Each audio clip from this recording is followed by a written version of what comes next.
Whatever the asset class you choose, equities, real estate, gold, be cognizant of why you are investing in it. Vikas Khemani. As a child, coming from a middle-class family, I frequently used to wonder what it took to be rich. It was not until I read Predictably Irrational by Ariely and Secrets of Millionaire Mind by Harv that I discovered how becoming rich was more about one's mindset than anything else. We often imbibe certain principles from our families, social circles, etc., which unknowingly deter us from developing the mindset needed for wealth creation. Find out if any of these cognitive biases are preventing you from getting rich. Do you strive to make your money work for you? I saw my family members work hard, sometimes more than 14 hours a day.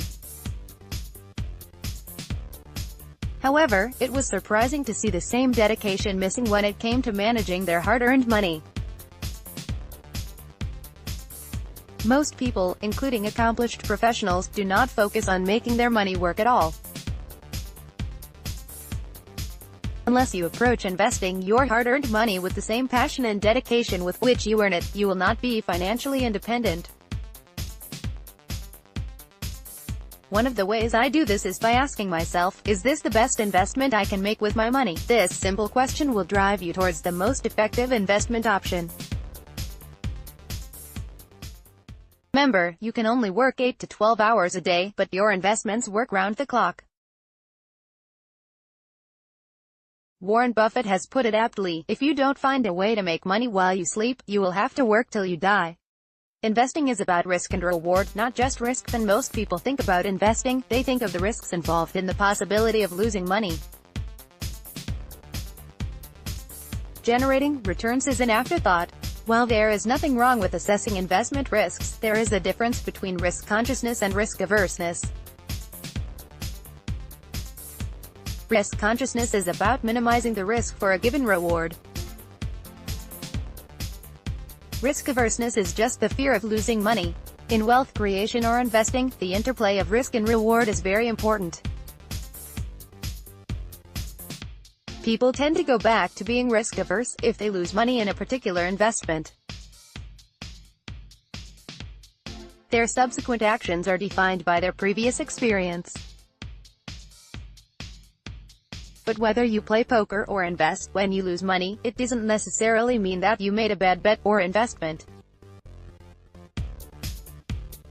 Whatever the asset class you choose, equities, real estate, gold, be cognizant of why you are investing in it. Look at what is the upside, how much you can earn, with how much certainty, and how you can minimize the uncertainty. This is called taking calculated risks. As Buffett says, real risk comes from not knowing what you are doing. Do you focus on increasing earnings, or just cutting costs? Our Indian culture teaches us to control our expenses.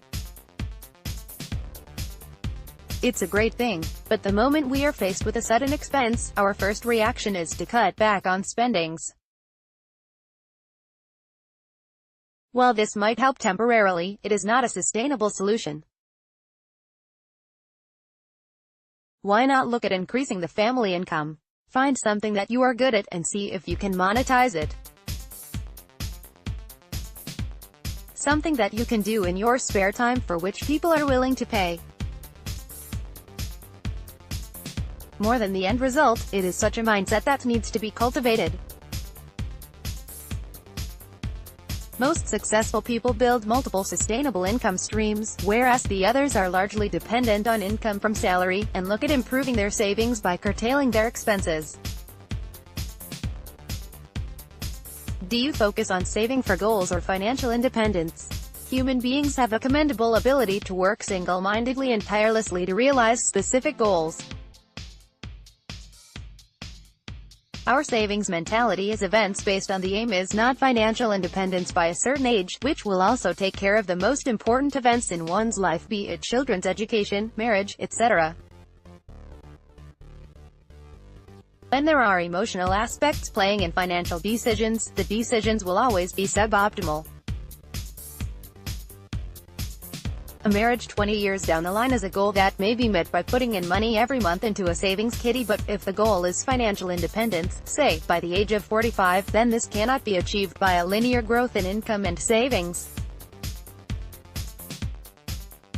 You will have to find alternative ways, including upgrading yourself to earn more, finding better investment opportunities and, most importantly, orienting yourself to wealth creation and not just wealth preservation.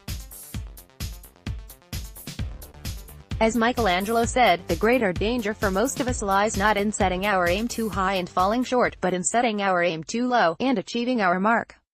The author is President and CEO, Edelweiss Securities. Disclaimer: the opinions expressed in this column are that of the writer. The facts and opinions expressed here do not reflect the views of www.economictimes.com.